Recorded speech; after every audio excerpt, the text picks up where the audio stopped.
order the regular school board meeting of the Madison Central School District for Monday, August 14th.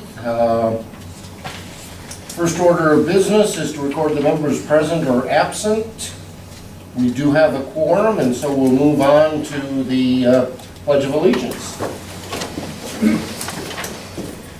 I pledge allegiance to the flag of the United States of America and to the republic for which it stands, one nation, under God, indivisible, with liberty and justice for all. Thank you.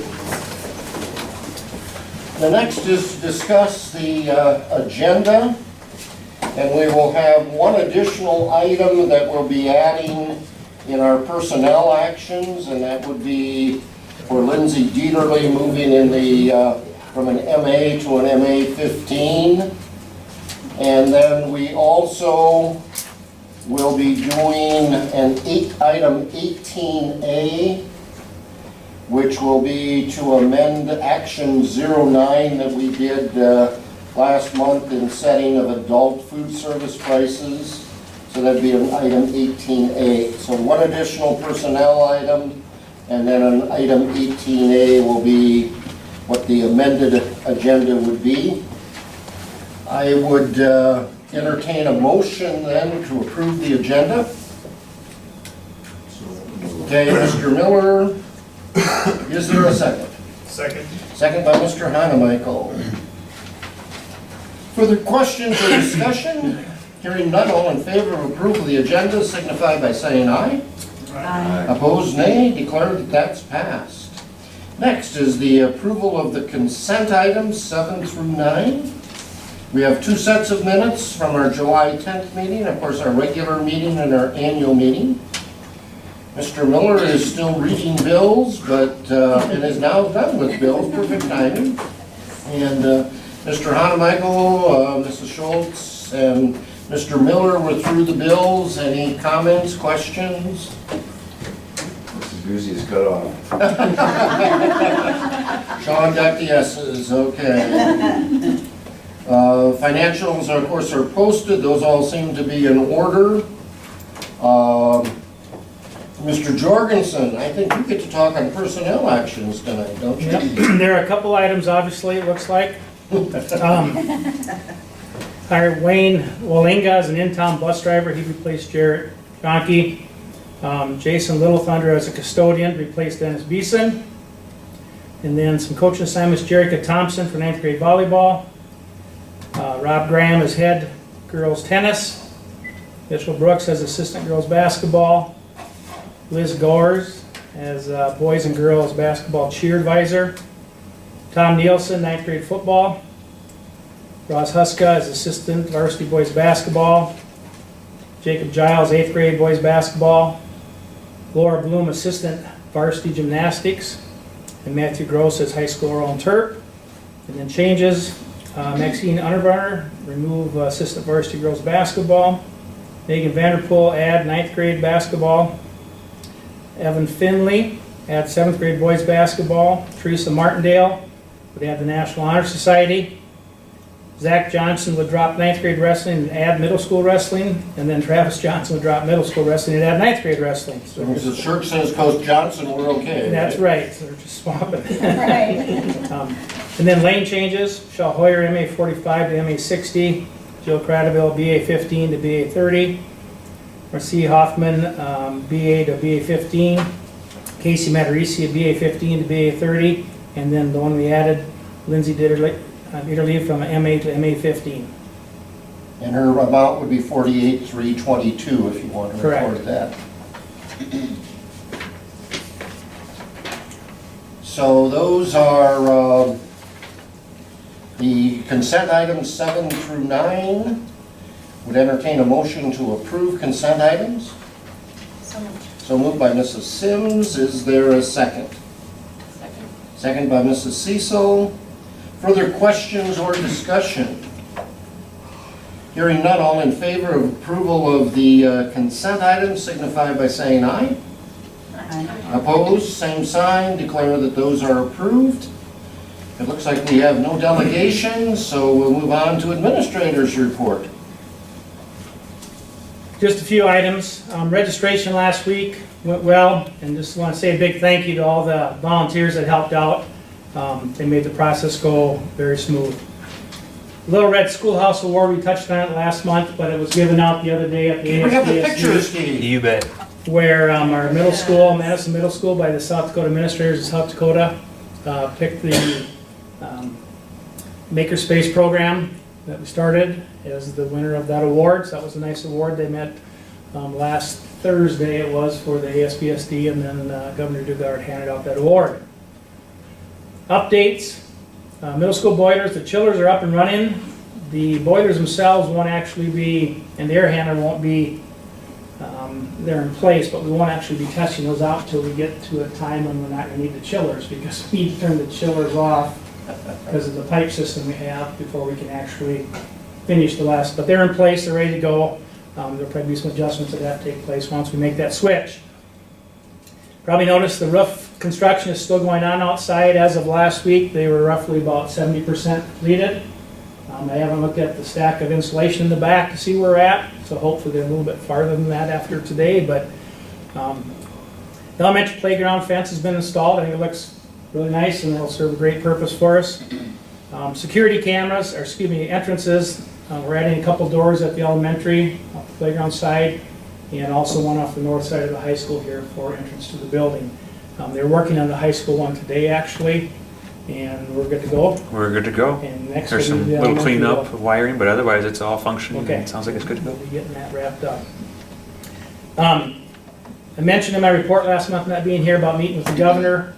We met with Governor Dugard on the 20th and 21st, 15 superintendents.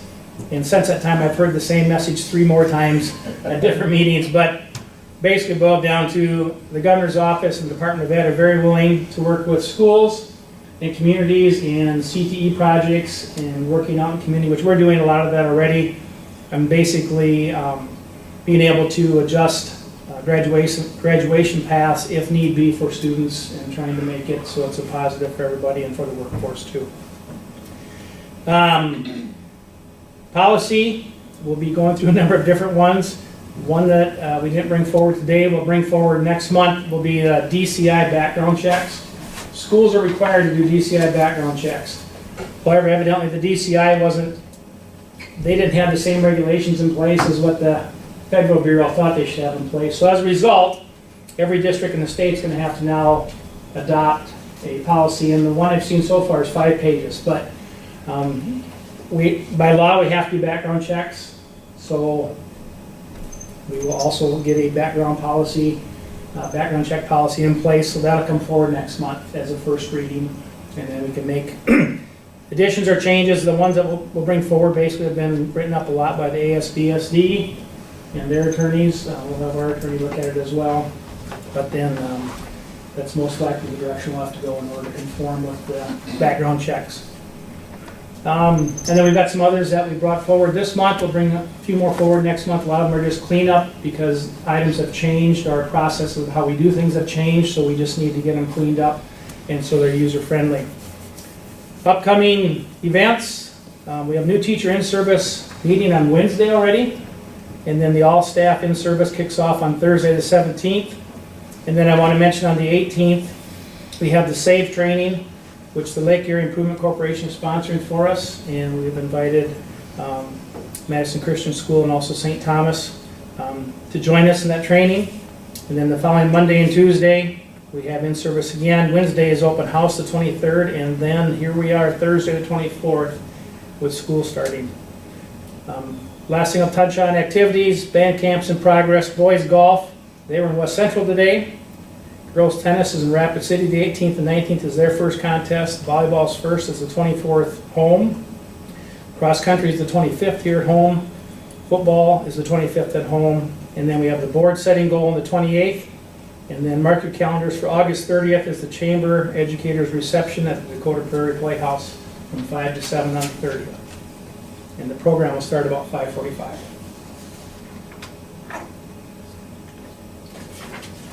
Anything else? Mr. Brooks, you have anything? Okay.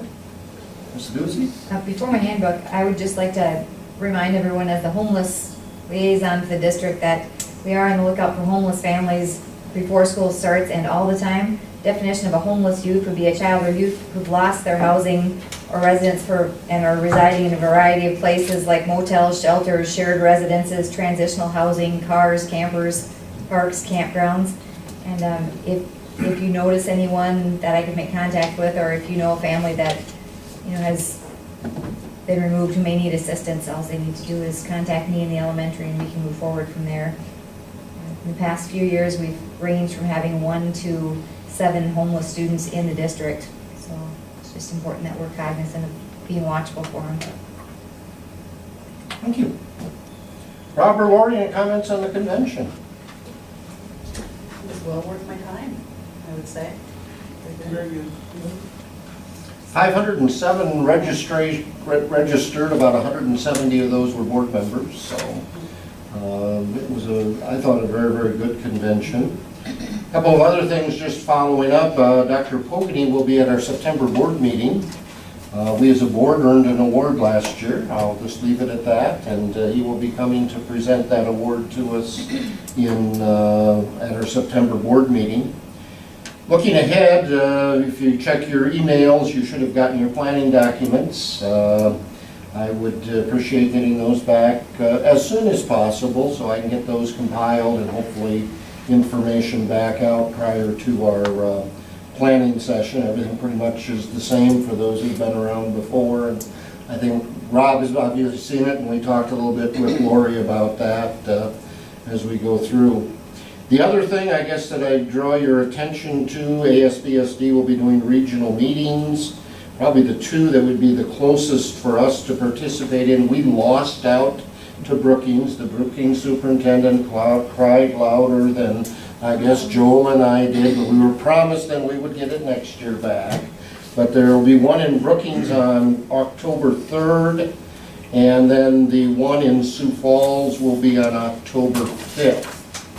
And the one in Brookings will kind of replace one that was here in Madison. Interestingly, the one in Sioux Falls is going to be out at their Career Tech Ed Center. So, and I've heard that they're going to copy us and have their ProStart students cater for them also. So we kind of started a trend there. But think about those. If one of those works for you, I probably will attend both of those. So we'll arrange transportation. We got a little while before that occurs.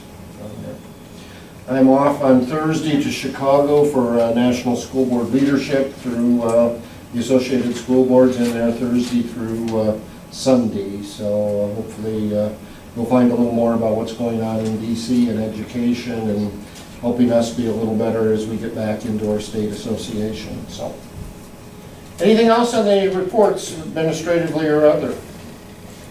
Potential conflicts of interest. Leah, the good news is you don't have to do one anymore. Okay.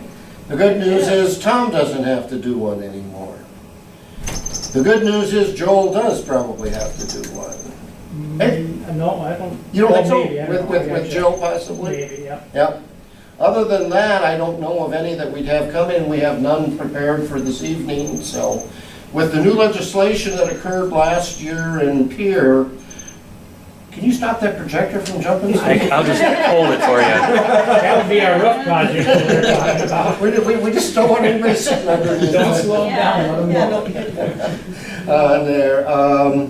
Anyway, with the new legislation that was passed last legislative session, they put a $5,000 limit on it, and then they have certainly defined better role as to who needs to file. And because even though they exempted all financial institutions with deposits of funds, and in Rob's case with DSU, in my case with DSU, we get paid regardless of what the grants are unless it's a direct relationship, and then we may have to file a conflict. But we'll probably see fewer and fewer of those, and just has to be primarily in board minutes, and then that takes care of it, and the board minutes may have to get sent off depending upon the type of conflict. So really no action on number 12. Number 13, Mr. Jorgensen, some open enrollment apps. Yep, we have 8 of them. 3 of them are elementary. 2 of them are middle school and 3 of them are high school, and we would recommend approving those applications. So a recommendation from the administration for approval of open enrollment application 18-1 through 18-8. Now, the numbering is correct on those. Did we have one last one that we approved, or were there none? We'll go back and double check, but How about if we say we approve 8 open enrollment applications and we'll verify the numbering on those? Yep. Okay, so the motion would actually be to approve 8 open enrollment applications. Can I get a motion to that effect? Okay, oh, now I have to decide. I'll give that one to Mrs. Sims, and we'll give Mr. Miller the second. All right. Radio started working now, or what? Put new batteries in. I love this group. I love this group. All right. Further questions or discussion on, on the motion? All in favor signify by saying aye. Aye. Opposed, nay. Item number 14, Mr. Steve. Yes, sir. Comments? I found a couple just minor little things that Steve and I corresponded on today, related to nothing major, nothing substance-wise, but there was a capitalization that we found that was taken care of, and there was one other minor little thing. Other than that, I guess the one question I had, they were suggesting striking the frequently asked questions. I think that may be, and Steve addressed that concern to me when he came back and said they probably will just post those on the website rather than having them in the handbook. Because those may change even in the middle of the year, et cetera. So. We said quite a, I mean, there was some stuff in there for like dial-up internet and stuff like that. So, to keep things current, it's a little easier for us to change on the website than it is the handbook every year, so. So that would be the reason why those were being eliminated and going with that. Any other questions on that? Do we want to do the 2 together, or do we want 2 separate motions? What would be the thought? I think we do them together. Do them together, okay? Yeah. And Mrs. Guzzi gave us the elementary handbook. I had to find something, so I found a link that didn't work. It's updated already, it works now. The only reason I do that is Joel's been harping on those links, so I thought, hey, I'm gonna check this one, because it's no longer at that place, so.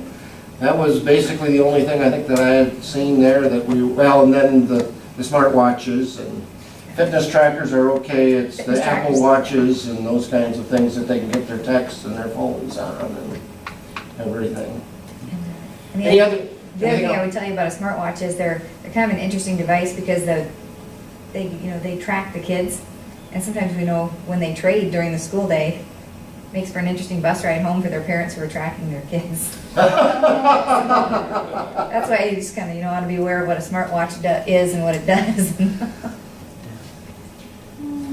So then with that discussion, I guess we would probably have a motion to approve those 2 handbooks, and that will complete our handbooks for the upcoming academic year, so both ears are working now. Okay, Mrs. Schultz makes the motion. Is there a second? I'll say that. Okay, Mr. Hanemichael. Questions or discussions? Thank you, Steve. Thank you, Janelle, for the work on that. Any further discussion? Hearing none, all in favor signify by saying aye. Aye. Opposed, same sign. Declare that those 2 handbooks are approved. On to item number 15. This is the second reading of our band policy, rental, and service changes. Steve, you want to bring that DFD up first there? Gotcha. Last month, we had some questions and concerns as to what different grade levels, et cetera, were, and now we have clarification, and based upon the recommendations from the folks in the music department, they wanted it to begin with the 5th grade level. We're going to completely strike that portion there that talks about the needs of the initial investment on there, and then the fact of the changes with the rental charge of the school-owned music. And also no longer has the instrument. That kind of got cleaned up, and we're going to simply use the information that's on the other form that they fill out, which is also policy, which would be DFDR, which we'll get to in a couple of minutes. And then probably the big one is the fact that the change in the fees, but then also the dropping of the band uniform fee for the high school on that. And what we would like to do is probably get this passed and discussed tonight, and then if we can put it in place so that would be available to be used starting for the fall semester. Let's take a look next at DVD or DFDR there, which is the actual form. And again, probably the big thing that we need to be aware of on that is the fact that we, the undersigned student, acknowledge that particular paragraph is what we're using to replace the clumsiness of the cost for reimbursement on the other form or the actual other policy that we were using. So we have those two that we've had a first reading on, a second reading. If we choose to act tonight, then those will be enacted policies that would be available for the fall semester. So theoretically, we should have a motion and a second, that we can have legal discussion on it. If I could get that, I would appreciate it. So, Okay, Mrs. Sims makes the motion. Is there a second? second. Second by Mrs. Cecil. Questions, discussion, comments, anything we missed there, Mr. Jorgensen? On the DFDR, there were no changes from last month. All we did is add the administrator and the teacher sign off. And I apologize for some of the language that was in there. That was more of, as we talked it through with the music people, for our thinking it probably shouldn't have been on there in the first place. But, so those should be the changes that were reflected in last month. I don't know if there's anything else that anybody saw in those forms at all. Further comments, questions, or discussion by the board?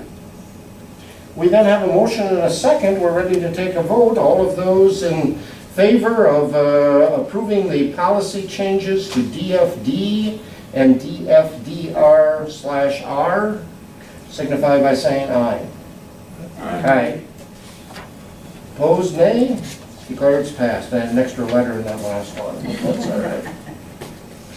All right, Mr. Jorgensen is bringing us forth some other policies to consider. I thought I don't have to read them. I asked our legal experts, so I'm off the hook. That'll shorten us up. You don't have to read them aloud. I do not have to. I do not have to. I have a board that can read. I'm confident of that, so. Well, All right, Lori, if you need me to read, board meetings. All right, first one is BDA, and Joel, you want to talk on it, or you want me to, or? Yeah, it's just that, trying to clear it up a little bit, because basically it said that the meetings will be at 6:30 sharp. I don't think that's happened for a number of years. So the meeting place and time will be specified on the agenda. That just gives you the, things come up, whether it's weather, whatever it may be, so it gives you the ability to change. Now, we've been meeting at 5:30, that'll probably continue, but if you have to switch to a different day or whatever, this gives you that ability. And then regular meetings, and it said before, regular meetings can be rescheduled, but you know, there could be something that happens with the annual meeting if you don't have a quorum, whatever. It really should be in there that if need be, you can reschedule it. Now, may go 30 years and never reschedule it, but it's in there if you need to be. So then in order to clean up the language, just got rid of the word or, started a new sentence, otherwise it would have been an awfully long sentence to try and have in the policy. So all it is clean up, getting us in compliance to where we need to be, basically. If there's any questions on Any it. questions on BDA? All right, BHA. This one again is strictly cleanup. The web pages were wrong, so it's just putting the correct address in there, and that'll be on the district webpage, where, we refer to that versus the internet anymore. And then it's under the school board. So if you go under the school board, that's when you can get to the area about new board member orientation. So it's not really changing anything other than just cleaning up what's there. Because if you try to go to where it says it is right now, it doesn't exist. Okay, that's all it is just some cleanup. And then we'll move on to B, D, D, J. Broadcasting and taping. There again, we struck the word video. It's digital anymore, so we just put recording, so we struck the word video. There again, all the website addresses were incorrect. And we don't video everything or record everything, but those that we do have, they'll get posted on the district webpage. So it was trying to change, send people to the right place as far as how to find things.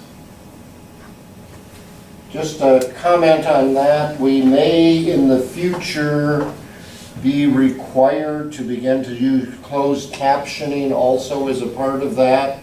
Rob did a little experiment with the way we have it out on YouTube, and more than likely we would just use the closed captioning that is there, but supposedly there may be a requirement coming down that we'll have to be sure that that closed captioning is available. We'll keep our ears open on that. I don't think that would require a policy change or anything, but just so that folks know there may be something we'd have to do slightly differently as a part of that.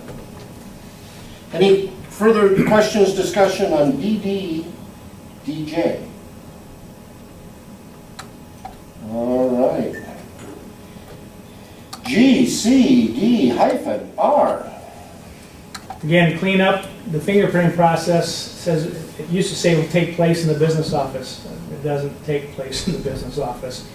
So it'll be at the Lake County Sheriff's Office or Madison Police Departments who we use, but we also added, upon approval, any other official sheriff or police department can be used. We do, and then we added the fee for the fingerprint process will be reimbursed because we do that. Fingerprint cards will need to be returned to the business office. We send them in. The reason we added other official sheriff or police department, if let's say we hire someone from out west, they can help us in the process by going into that police department or wherever it may be and getting it done, so that when they do come back and we're doing things, they can drop off the cards, we can get them sent in. It'll just speed up the process for us. But it gives us the ability to say yes or no. If it's a place, they say we're going to go here, but it's $80 to have it done there, we're going to tell them, no, come here. We'll have it done here. So it's just, again, clean up. The process does not take place in the business office. Questions, discussion there? Again, these are all first readings. Policy G, D, L, A. We just added to this because this was put in place obviously before a lot of our security went into place here. So we just added, for security purposes, entrances to the school building of the Madison Central School District will be locked during the school day. All visitors to the school will need to contact the school office upon arrival to gain entrance. Follow directions posted at the main entrance of each school building to request entrance into the building. Each building requires a visitor identification badge to be worn while in the building. And then large-scale events during the school day may not require a visitor identification badge. We looked at, here's what the elementary does, here's what the middle school, here's what the high school. It's all a little different, and we kept it pretty generic so that if we see something that we feel we need to change, we can make those changes at each school level without having to go back and make a little tweak every time we need to do something. So it's just trying to get us up to date with where we're at with our security in the building. Further questions, discussion on that one? All right, and the final one we're going to look at this evening is J, F, C, H hyphen R. Tobacco. That was an oversight evidently. It was done way back when. We just needed to get that added into it as well. That also would fall under this general training rule.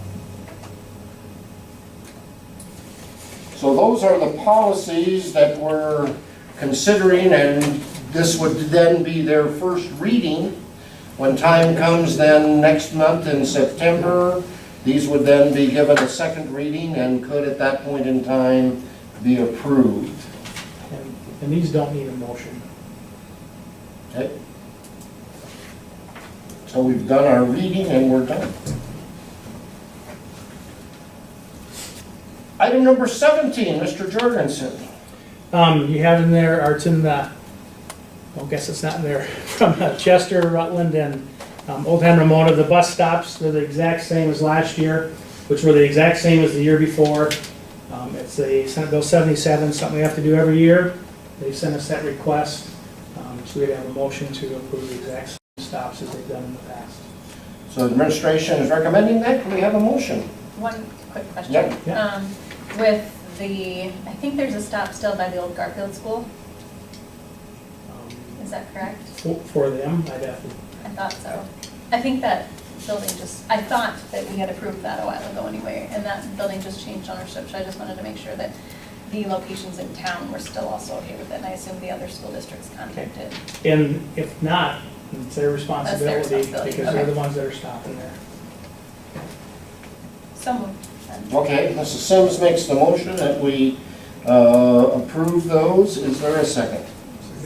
Okay, second by Mr. Hannemeyer. Questions or discussion? Hearing none, all in favor of approval of those three stops, or those three district stops, signify by saying aye.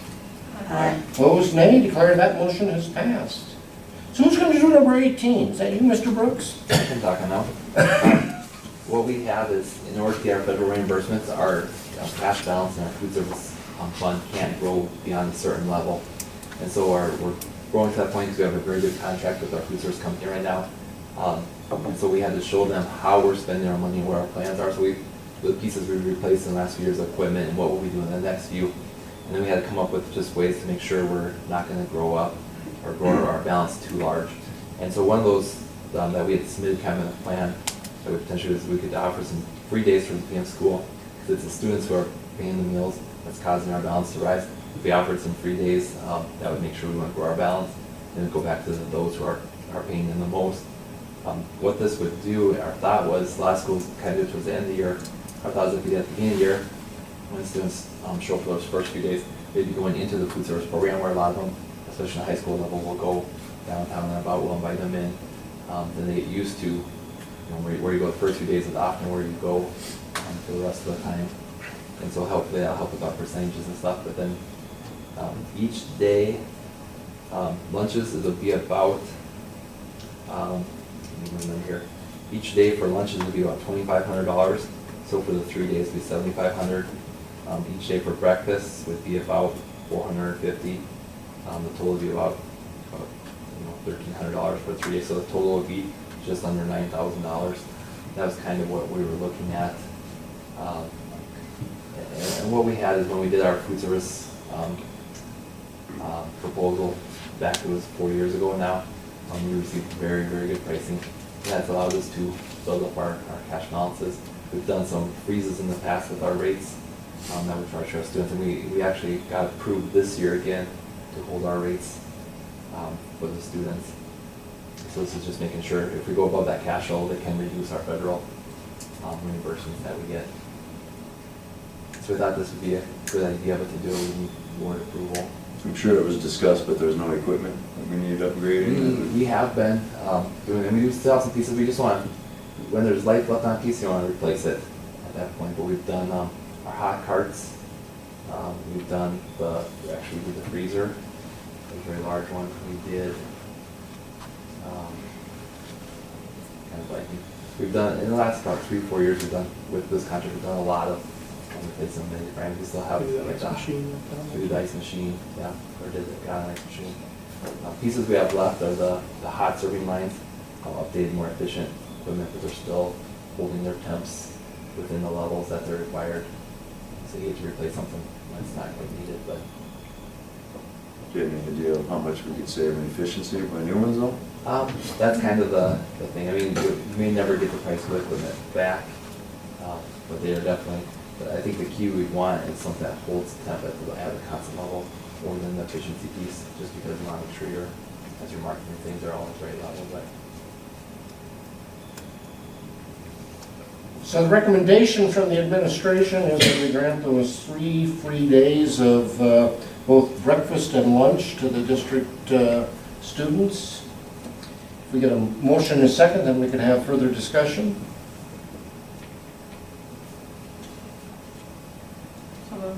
Okay, Mrs. Cecil makes the motion. Is there a second? Second by Mrs. Schultz. Further discussion, questions? Good question, Sean, I think. Yeah, we'll still be near the top level of where our balance needs to be. And what is that balance? It's 3 months cash balance, so we're sitting at the 300-some thousand right now. We have to be a little bit below that. Okay. So with our normal plan, what we're doing through the year, and then with this, that should make sure we stay within that limit. And we're in the last year of our agreement with them, so we'll have to go back out to bid come early 2018 for the 18-19 school year. And that's been some of our discussion, whether we get the same fortunate pricing or not, we don't know. I mean, schools our size, a lot of them don't have the pricing we do. So we want to make sure that when we finish our fiber contract, we're near the top of our cash balance. And the company used to be called CBM. Their portion is, there still is a CBM, but the school lunch portion has been changed to Thrive. They're the ones who gave us the bags at the conference and things. And so they've been a very good company for us to work with. And I think if, any kind of issues we've had have been able to work through with them. So, further questions or discussion on the granting of the 3 free days? Are parents going to be notified? Yeah, we'll get the publicized. We didn't get our waivers and all of our stuff back until after the last board meeting. But now we got our approval on our pre-plan and stuff like that. Tomorrow morning at 7:20, Sue will be talking about free lunches. We're hoping to have it for. And at 3:30, it'll hit the streets. You mentioned other districts have done this at the end of the year. Yeah. This is something that districts have ran We were into. supposed to have it done by June of this last year, but we feel it's somewhat of a waste, just quick purchasing equipment. And we want to make sure so we propose a multi-year plan on how we would do it, so it's a better process and make sure we're doing things on a better level with the funds. Okay. But we're not the first district to have done it. By doing that, they gain, some kids that never maybe had the school lunch Right. will get a chance to try it and see if it's something they like or not. Mhm. And it's the breakfast also. Yeah. Yeah, I like the timing. Sure, meals are really Yes. But now if you're an adult, you still get to pay, so. Don't come eat free. Yes, Stevie, sorry. Any further discussion? Here- On a thought on it, the seconds will still charge. We still have to charge for seconds. It's just for that first meal. Remember, à la carte would still be charged. And à la carte would be and things like charged, yeah, that. So it's yeah. your, It's the meal that is served that The day. reimbursement. Reimbursed meal. Yeah. Yep. Okay, further clarifications or questions? Hearing none, all in favor of granting the first 3 days of free breakfast and free lunch, signify by saying aye. Aye. Opposed, nay. All right, now you've given us the good news, give Steve the bad news then, Mitch. Yeah. So we got our waiver proof to keep our student meals the same, but our adult meal has to equal the federal reimbursement plus our commodity credit plus our there's a low sodium credit that we've met. So that dollar amount comes to $3.52. So our adult meal has to at least be that dollar amount. But we'd ask for it to be $3.55 because when we close our monthly balances, it's really nice if it's on the nickel. I apologize to the staff, but it's a 15-cent increase off of last year's requirement. And if we don't have our adult meal priced correctly, in essence, we're subsidizing adult meals with federal programs, and that can risk our reimbursements also. So the recommendation from the administration is that the adult meal, and this would be item 18A on our agenda, would move from $3.40 to $3.55 effective with the start of school. And this is amending motion 9, which we made last year, where we set the adult meal at $3.40. So this is really an amendment to that action 09 would be the motion. Do I have someone who wishes to make that motion? So moved. Mr. Miller, is there a second? I'll second. All right, Mr. Hanemichael. You don't know who to go after, Steve, okay? We have a motion and a second to amend our action 09 to raise the price of an adult meal from $3.40 to $3.55. Further questions, discussions? Hearing none, all in favor signify by saying aye. Aye. Opposed, nay. Declare 18A has passed with the increase for the adult meals. That leads us to number 19 for executive session, South Dakota Codified Law 125-2, Section 2. We'll give a couple seconds for the media if they have additional questions, and then we'll go on into executive session.